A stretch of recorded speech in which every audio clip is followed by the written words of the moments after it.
sekugqibeni endlini kaThixo. Amen. uThixo sukumkhatha, uThixo mnike into uze ngokhululeka kwakho. Isandla sikaThixo sikhululwa nguThixo nxa usivulile, ukhulula ungasivali isandla. Jesus. Xa uvala isandla uzongaboni nzuzo, kanti ngela xesha eliya isandla sivalwa nguwe.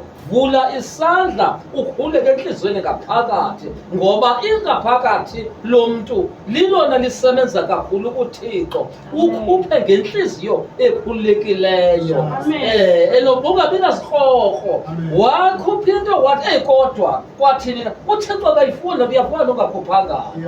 Khupha into ngentliziyo yakho ekhululekileyo, uqonde uba ndixolile kule nto ndiyenzayo. Naxa unika umntu into ungayovela phakathi kwabantu, umntu kaThixo ecaleni. Ungahambi uxela ubani enenhlango esithile njena unikwe uncedwe ndini. Ecaleni uyazi wedwa loo nto leyo. Unika umntu kaThixo khona uThixo azokwazi uthulula intsikelelo.